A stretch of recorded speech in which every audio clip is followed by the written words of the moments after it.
Hello, dear students of class 12th. Welcome back to Zenith Guru Next Step where you unlock your potential.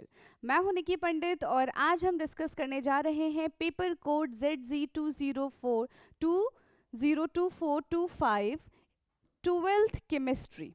Okay, and this is our paper number 02. Not 00, it's 02.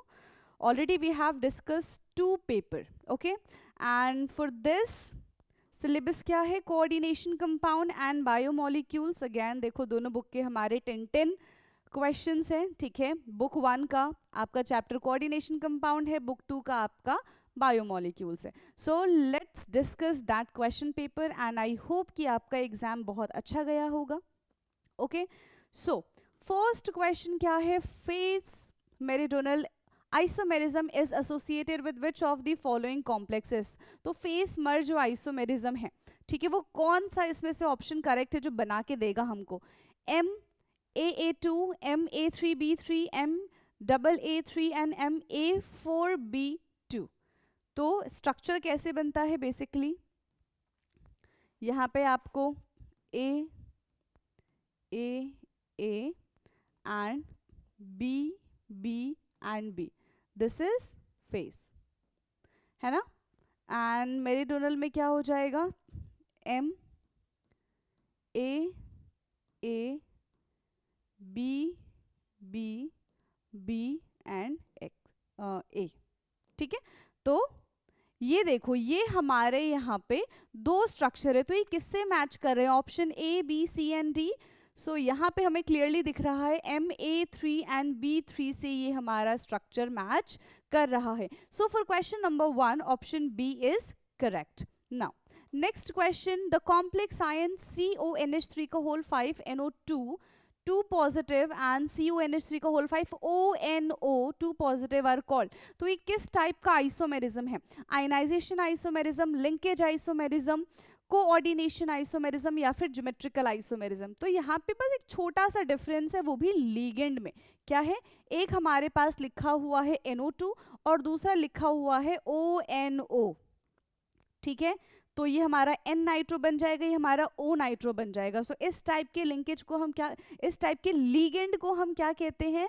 This is called linkage isomerism. So for question number 2 option B is correct. Now question number 3, the geometry and the magnetic behavior of the complex NiCO4R. तो एक काम करते हैं, इसका structure बना के देख लेते हैं.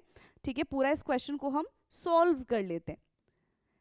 NiCO4, सबसे पहले हम इसका ऑक्सीडेशन स्टेट निकालेंगे निकल का. तो निकल का ऑक्सीडेशन स्टेट क्या हो जाएगा?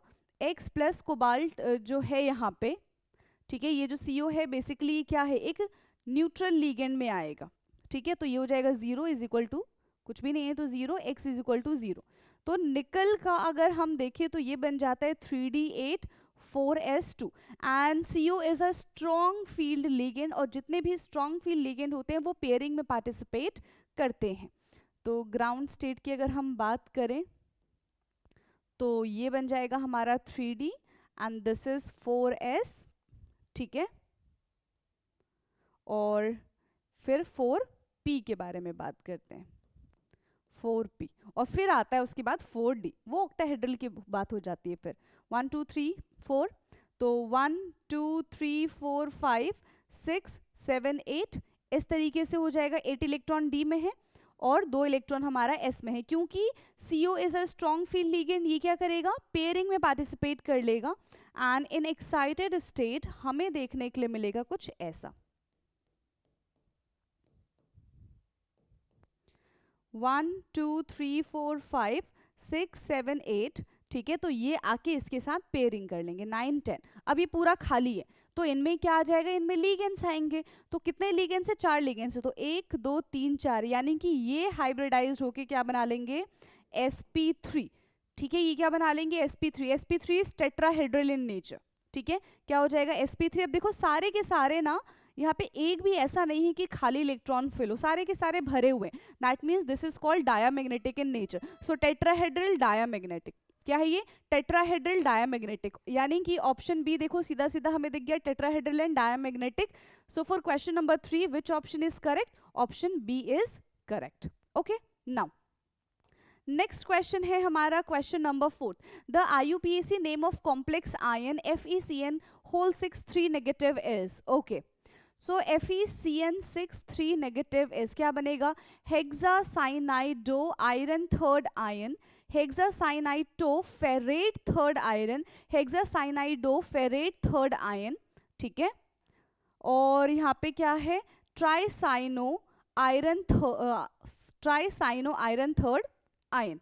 ओके, सो FeCN का होल 6 3 नेगेटिव इज क्या हो जाएगा भाई? इसका नाम ये हो जाएगा हमारा हेक्सासाइनाइडोफेरेट, ठीक है। क्या हो जाएगा? Hexacyanidoferrate third ion. Okay, so for question number 3 option C is correct. Clear? Now question number 4 है मोहर सॉल्ट का फॉर्मूला क्या होता है? बहुत बेसिक क्वेश्चन है ये, आपको लैब में भी पूछा जाता होगा, प्रैक्टिकल्स में भी ये चीजें पूछी जा सकती हैं कि मोहर सॉल्ट का फॉर्मूला क्या होता है। सो FeSO4 का होल थ्राइस डॉट NH4 का whole twice SO4 dot 6H2O, FeSO4 dot NH4 का whole twice SO4 dot 6H2O, MgSO4 dot 7H2O, FeSO4 dot 7H2O। So भाई क्या होता है मोहर सॉल्ट का फॉर्मूला? इट्स FeSO4 NH4 का होल ट्वाइस, ठीक है, FeSO4 NH4 का whole twice SO4 dot 6H2O। This is the formula for Mohr salt. So for question number 5 यहाँ पे ऑप्शन बी हमारा करेक्ट हो जाएगा। ओके, नेक्स्ट क्वेश्चन है द लीगेंड NH2CH2CH2NH2 इज। तो ये क्या है? This is basically ethylene diamine, ठीक है। ये एक लीगेंड है, ये एक साथ सेंट्रल मेटल एटम को 2 lone pair of electron donate कर सकते हैं। तो ये किस टाइप की लीगेंड कहलाएंगे? बाइडेंटेड, ट्राइडेंटेड, टेट्राडेंटेड या फिर पेंटाडेंटेड? तो अभी मैंने बताया कि ये एक साथ सिर्फ 2 ही लोन पेयर डोनेट कर सकते हैं। तो जो स्पीशीज एक साथ 2 लोन पेयर डोनेट कर सकते हैं, या तो हम उसको बाइडेंटेड बोलेंगे या तो हम उसको डाइडेंटेड बोलेंगे, क्योंकि डाइडेंटेड हमारी NCERT में गिवन है ना। तो यहाँ पे क्या हो जाएगा? 6th का ऑप्शन ए करेक्ट हो जाएगा, that is bidentate। Clear? Now question number 7th, which of the following has a square planar structure? तो ये जिनके पास लिगेंड 4 होते हैं, 4 लिगेंड्स प्रेजेंट होते हैं, वो 2 टाइप के स्ट्रक्चर बनाते हैं, या तो उनका स्क्वायर प्लेनर होगा या तो टेट्राहेड्रल होगा। टेट्राहेड्रल का केस अभी हमने थोड़ी देर पहले देखा था, ठीक है। जहां पे इनर डी ऑर्बिटल ले लिया जाता है that is called square planar, जहां पे इनर डी ऑर्बिटल कंज्यूम नहीं किया जाता दैट इज कॉल्ड ये क्या हो जाएगा? टेट्राहेड्रल हो जाएगा। तो वहां पे हमने इनर डी ऑर्बिटल को यूज नहीं किया था, लेकिन यहाँ पे बताना है कि किसमें यूज होगा। तो जनरली ये चीज हमें स्ट्रॉन्ग फील्ड लिगेंड में देखने के लिए मिलेगी, वीक फील्ड लिगेंड में देखने के लिए नहीं मिलेगी। So this is weak field ligand, इसमें नहीं देखने के लिए मिलेगा। कोबाल्ट, ये CO और CN, ठीक है, इन दोनों में हम देखते हैं, कार्बोनिल एंड यहाँ पे क्या है हमारे पास? साइनाइड, इन दोनों में हम देखते हैं। ओके, चलो तो कार्बोनिल की अगर बात करें तो अभी थोड़ी देर पहले हमने इसका स्ट्रक्चर देखा था NiCO4, तो एज सच इसमें हमें कैसा स्ट्रक्चर देखने के लिए मिला था? टेट्राहेड्रल। अब देखो एक मात्र हमारे पास ऑप्शन NiCN4 2 नेगेटिव बचता है, इसको सॉल्व कर लेते हैं। NiCN4 2 नेगेटिव, सो x प्लस यहाँ पे कितना हो जाएगा? -4, क्योंकि -1 इंटू 4 कितना हो जाता है? -4 हो जाता है, इज इक्वल टू ये हो जाएगा -2, that means x is equal to 2, और निकल पे जो चार्ज होता है वो +2 का रहेगा, ठीक है। तो ये बन जाएगा हमारा 3d8 4s0, ठीक है। क्या बन गया? ये 3d8 4s0 बन गया। सो 1 2 3 4, तो यहाँ पे देखो 1 2 3 4 5 6 7 8, एंड क्योंकि ये स्ट्रॉन्ग फील्ड लिगेंड है तो यहाँ पे क्या हो जाएगा? ये इधर पेयर हो जाएगा और ये पूरा ग्रुप यहाँ पे खाली हो जाएगा। एक जो यहाँ पे बॉक्स है वो हमें खाली दिखेगा। 1 2 3 4 5 6 7 8, ये पूरा खाली है, तो एक D, एक S और 2 यहाँ पे P हो जाएंगे। DsP2 इसका ये क्या बनेगा? हमें DsP2 इसका हाइब्रिडाइजेशन बन जाएगा, ठीक है। क्या बनेगा इसका हाइब्रिडाइजेशन? DsP2, यानी कि इनर ऑर्बिटल हमने लिया है, इनर D लिया है, that is called square planar. So for question number 7 option C हमारा यहाँ पे करेक्ट हो जाएगा। Okay, now question number 8, which of the following has magnesium? किसके पास magnesium as a metal present होता है? क्लोरोफिल, ठीक है, हेमोसाइनिन, कार्बोनिक एनहाइड्राइड या फिर विटामिन B 1 2। तो बेसिकली जो मैग्नीशियम है ये प्रेजेंट होता है क्लोरोफिल में, ठीक है, और इसी टाइप के क्वेश्चन बोर्ड में भी आपको देखने के लिए मिलते हैं। Now question number 9, the correct order of field strength among the ligand NH3 CN and CO is। तो हाईली रिएक्टिव जो है, और वी कैन से कि सबसे ज़्यादा स्ट्रॉन्ग फील्ड लिगेंड जो है वो क्या होता है, कार्बोनिल, साइनाइड, इथाइलिन, डायमाइन या फिर अमोनिया, क्या हो जाएगा। तो देखो ईन तो होता नहीं है, यहाँ पे कार्बोनिल और साइनाइड बहुत ज़्यादा स्ट्रॉन्ग है और वो साथ में हमें यहीं पे दिख रहे हैं। सो फॉर क्वेश्चन नंबर 9 हमारा ऑप्शन ए करेक्ट हो जाएगा, ठीक है। क्वेश्चन नंबर 9 का option A is correct. Now next question, question number 10, Turnbull's blue is, okay, तो this is a common name. किसका कॉमन नेम है, फेरिसाइनाइड, फेरस फेरिसाइनाइड, फेरोसाइनेट या फिर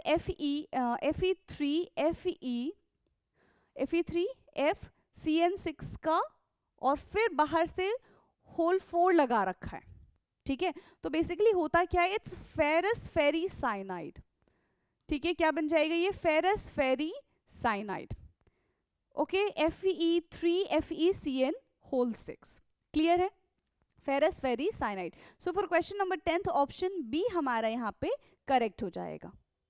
नेक्स्ट, अब देखो यहाँ पे टोटल हमने कोऑर्डिनेशन वाले क्वेश्चन सारे के सारे कंप्लीट कर लिए हैं। अब आते हैं हम बायोमोलिक्यूल्स के क्वेश्चंस पे। So which of the following carbohydrate is not a sugar, कौन सा कार्बोहाइड्रेट यहाँ पे शुगर नहीं है, ग्लूकोज, फ्रक्टोज, लैक्टोज या फिर सेल्यूलोज। तो बेसिकली जो पॉलीसेकेराइड्स होते हैं they are not considered as a sugar, ठीक है, उनको शुगर की तरह हम कंसिडर नहीं करते हैं, राइट। तो क्या हो जाएगा, glucose, fructose, lactose, they are sugar, but cellulose is not a sugar.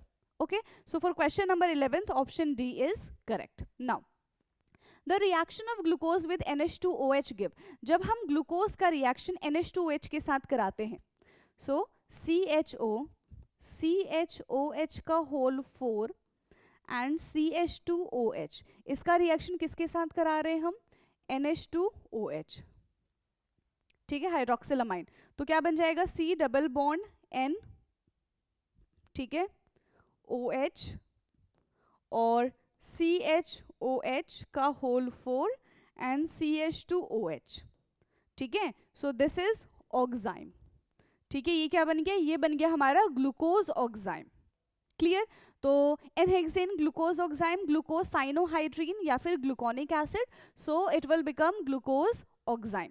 Question number 12, option B is correct.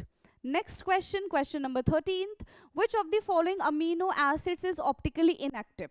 तो जो optically inactive होते हैं वो क्या करते हैं, जो भी PPL लाइट आती है, प्लेन पोलराइज लाइट आती है, उसको डिफ्लेक्ट नहीं करती, वो सीधी सीधी चली जाती है, ठीक है। अगर वो एक्टिव होता तो या तो वो उसको डेक्स्ट्रो रोटेटरी रिवर्स कर देता या तो उसको लीवो रोटेटरी कर देता, बट इनएक्टिव के केस में क्या होता है कि लाइट जो है वो सीधी सीधी चली जाती है। बट ऐसा होता क्यों है, अगर हमारे पास कायरल कार्बन है तो वो ऑप्टिकली एक्टिव होगा, कायरल कार्बन नहीं है तो वो ऑप्टिकली इनएक्टिव होगा। तो ग्लाइसिन, एलेनिन, लाइसिन या फिर वेलिन, तो यहाँ पे CH एंड NH2, बेसिकली ये जो स्ट्रक्चर होता है वो होता है ग्लाइसिन का, एंड ग्लाइसिन का जो कार्बन है is not chiral in nature, तो इस वजह से ये ऑप्टिकली इनएक्टिव नेचर का होता है। So for question number 13th, which option is correct, option A is correct, okay. Now next question, question number 14th, protein are formed primarily from dash bond. तो protein primary किसके bond से form होता है, glycosidic, peptide, phosphodiester या फिर disulphide. तो protein में कौन सा बॉन्ड प्रेजेंट होता है, इट्स कॉल्ड पेप्टाइड बॉन्ड, ठीक है। प्रोटीन प्रोटीन जब कंबाइन होते हैं तो वहां पे जो बॉन्ड बनता है that bond is called peptide bond, ठीक है। तो क्वेश्चन नंबर 14th का कौन सा ऑप्शन करेक्ट हो जाएगा, ऑप्शन बी करेक्ट हो जाएगा, ठीक। जैसे हमने देखा ना, मान लो कि यहाँ पे ग्लाइसिन है, यहाँ पे एलेनिन है, तो इनके बीच में जो बॉन्ड बनेगा, यहाँ से जो वाटर रिमूवल होगा और इसके बीच में जो बॉन्ड बनेगा that bond is called peptide bond, ठीक है, that bond is called peptide bond. Now question number 15, protein are, proteins basically क्या है, डाइपेप्टाइड, ट्राइपेप्टाइड, टेट्रापेप्टाइड या फिर पॉलीपेप्टाइड। क्या होता है? प्रोटीन्स आर बेसिकली, प्रोटीन्स जो होते हैं, प्रोटीन में काफ़ी सारे हम बोल सकते हैं कि पेप्टाइड्स प्रेजेंट होते हैं, ठीक है, प्रोटीन में। क्योंकि प्रोटीन है क्या, जब 100 ऑफ अमीनो एसिड्स कंबाइन होंगे उनका मास कितना हो जाएगा? मास अप्रोक्सीमेटली उनका 1000 U के आसपास होना चाहिए, पॉलीपेप्टाइड हो जाएगा, right. So for question number 15, proteins are, बहुत सारे इसमें बॉन्ड्स अटैच होते हैं, तो that is called polypeptides. Next question, question number 16, fibrous and globular protein are classify into the basis of the structure. तो फाइब्रस प्रोटीन आपने देखा ना, इस तरीके से इनमें लंबी लंबी सी चेन होती है, ठीक है, इनमें बॉन्ड्स प्रेजेंट होते हैं, बट जब हम ग्लोब्यूलर की बात करें तो ये कॉइलिंग करना स्टार्ट कर देते हैं, right. Fibrous protein is insoluble in water, whereas globular protein is soluble in water, है ना। तो ये किसके बेसिस, किस स्ट्रक्चर के बेसिस पे इनको क्लासिफाई किया जाता है? प्राइमरी, सेकेंडरी, टर्शरी या फिर क्वाटरनरी। तो यहाँ पे टर्शरी कार्बन में कॉइलिंग स्टार्ट हो जाती है, टर्शरी प्रोटीन में बेसिकली कॉइलिंग स्टार्ट हो जाती है, तो हम इसको क्लासिफाई करते हैं on the basis of the tertiary structure. So for question number 16 option C is correct. Now question number 17, RNA on hydrolysis does not yield which of the following। जब RNA का हाइड्रोलिसिस होता है तो हमें क्या चीज वहां पे नहीं मिलती है? Amino acid, pentose sugar, nitrogen base या फिर phosphoric acid. So the basic चीज इज क्या हो जाएगा? Amino acid. RNA के हाइड्रोलिसिस पे हमको अमीनो एसिड्स नहीं मिलता है, right. So for question number 17 यहाँ पे ऑप्शन ए हमारा करेक्ट हो जाएगा। नेक्स्ट क्वेश्चन है, which sugar is present in RNA। RNA में कौन सा शुगर प्रेजेंट होता है? सो क्या हो जाएगा? Basically RNA is ribose nucleic acid, beta D ribose, beta D fructose, beta D galactose या फिर बीटा D2 डीऑक्सी राइबोज। तो यहाँ पे जो आपको बीटा D2 डीऑक्सी राइबोज दिख रहा है ये होता है DNA में, ठीक है। ये किस में प्रेजेंट होता है? ये शुगर प्रेजेंट होता है DNA में। और RNA में बेसिकली राइबोज शुगर, तो उसमें सिर्फ बीटा डी राइबोज ही प्रेजेंट होता है। सो फिर क्वेश्चन नंबर 18 यहाँ पे इसका ऑप्शन ए करेक्ट हो जाएगा, ठीक है। विच option is correct? Option A is correct. Now the attachment between the base and the sugar in a nucleotide is through. Okay, base और शुगर में जो अटैचमेंट होता है, ठीक है, बेस और शुगर में जो अटैचमेंट होता है, जब हम RNA या फिर DNA का स्ट्रक्चर बनाते हैं तो वो किसका ये अटैचमेंट होता है? हाइड्रोजन का, पेप्टाइड का, फॉस्फोडाइईस्टर का या फिर ग्लाइकोसिडिक का? किस चीज का यहाँ पे इनके बीच में बॉन्ड होता है? तो बेसिकली यहाँ से रिमूवल ऑफ वाटर है, ठीक है, और बेस शुगर से जाके कनेक्ट हो जाएगा and it will form glycosidic linkage. कैसा लिंकेज का फॉर्मेशन करेंगे? ये ग्लाइकोसिडिक लिंकेज का फॉर्मेशन करेंगे। So for question number 19 option D यहाँ पे एकदम करेक्ट है। Next question, question 20, how many type of nucleotides are present in DNA। कितने टाइप के न्यूक्लियोटाइड DNA में प्रेजेंट होते हैं? So there are 4 type of nucleotide are present in DNA। कौन कौन सा? पहला होता है साइटोसिन, ठीक है, thymine, adenine and guanine. Cytosine, thymine, adenine and guanine, तो ये 4 टाइप के न्यूक्लियोटाइड ये DNA के अंदर प्रेजेंट होते हैं। वहीं अगर हम RNA की बात करें तो cytosine, uracil, adenine and guanine, इसमें थाइमीन एब्सेंट होता है, DNA में यूरासिल एब्सेंट होता है, बट दोनों में 4 टाइप के ही न्यूक्लियोसाइड्स प्रेजेंट होते हैं, ठीक है, न्यूक्लियोटाइड प्रेजेंट होते हैं। सो for question number 20 option D is correct. Okay, तो इसी के साथ हमने टोटल 20 क्वेश्चन जो आपके टेस्ट पेपर में आए थे वो हमने कर लिए हैं डिस्कस, एंड आई होप कि आपको सारी चीज़ें क्लियर हो गई होंगी, राइट। बट इसके बाद भी अगर कोई आपको डाउट रह जाता है तो आप कमेंट करके पूछ सकते हैं, ओके। एंड जिन भी स्टूडेंट्स का ये एग्ज़ाम मिस हो गया है वो नेक्स्ट टाइम अगर मिस नहीं करना चाहते हैं तो आपको डिस्क्रिप्शन में जाना है इसी वीडियो के, आपको एक गूगल फॉर्म मिलेगा, एक व्हाट्सएप की लिंक मिलेगी, गूगल फॉर्म फिल करेंगे, व्हाट्सएप पे आप आएंगे, फिर उसके बाद अपना नाम एंड नेक्स्ट स्टेप की जो भी इन्फॉर्मेशन चाहिए आप वहाँ पे मेंशन कर सकते हैं, ओके, तो वहाँ पे आपको सारी चीज़ें बता दी जाएंगी। तो इसी के साथ हम अपना आज का ये लेक्चर करते हैं ख़त्म, एंड पढ़ते रहिए। Thank you so much.